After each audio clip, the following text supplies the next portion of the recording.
Tajuk redaksi, LDI TV Matesi. Assalamualaikum warahmatullahi wabarakatuh. Saudara-saudaraku, pencinta LDI, marilah kita simak tajuk redaksi kali ini. Menjaga kepentingan nasional. Pasca Amandemen UUD 1945. Pasal 33 ayat 3 yang berbunyi, bumi, air dan kekayaan yang terkandung di dalamnya dikuasai oleh negara dan dipergunakan sebesar-besarnya bagi kemakmuran rakyat.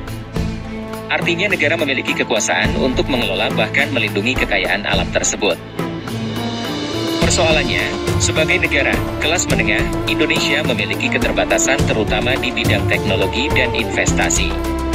Inilah yang membuat kepentingan nasional menemui kerawanan. Pada awal Orde Baru banyak dibuka konsesi tambang mineral dan migas. Persoalannya, pembagian kerap menguntungkan investor yang didominasi asing. Peraturan pun banyak diubah pasca reformasi agar menguntungkan negeri ini terkait kekayaan alamnya. Namun dunia barat dan negara-negara maju lainnya, demi menjaga kepentingan nasionalnya, mereka terus berusaha menguasai kekayaan alam di negara-negara lain. Kisah penjelajah samudera di abad pertengahan terulang kembali. Saat itu, pada tahun 1500-an para pelaut Portugis dan Spanyol berebut rempah di Nusantara. Kini kapal-kapal kayu dengan layar-layar raksasa tak berkeliaran lagi. Begitu pula para serdadu dengan senapan laras panjang yang beringas, tak lagi bertempur melawan pasukan kerajaan-kerajaan di Nusantara. Penjajahan dan monopoli dagang kini bersalin rupa, salah satunya dengan perdagangan bebas. Alasannya, agar semua bisa berdagang tanpa hambatan. Lalu, bagaimana dengan negara yang belum mampu bersaing karena hambatan modal dan teknologi? Inilah yang membuat negara-negara berkembang memproteksi dirinya dari perdagangan bebas. Indonesia yang belum siap industrinya, terlalu terburu-buru dengan bergabung dalam perdagangan bebas. Akhirnya, produk-produk nasional yang belum bisa bersaing secara global pun akhirnya bangkrut.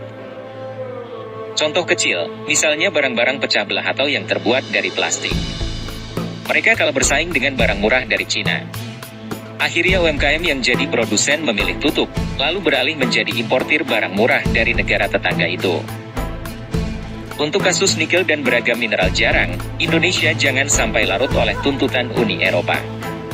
Nikel adalah kepentingan nasional kita, bila dilihat dari sisi wawasan kebangsaan. Sementara nikel yang ada di Indonesia, bisa menjadi tantangan nasional di pihak Uni Eropa. Disinilah bangsa dan negara Indonesia dituntut kreatif, inovatif, dan berani dalam menjaga kepentingan nasionalnya. Tentunya, kembali pada cita-cita pembukaan UUD 1945 mengenai tujuan terbentuknya negara Indonesia.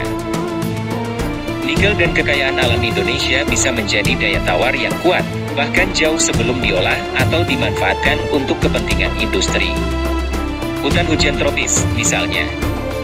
Bila bangsa ini mampu menjaga dan melestarikannya, merupakan daya tawar yang tinggi dalam menyelesaikan masalah ancaman pemanasan global yang dialami dunia.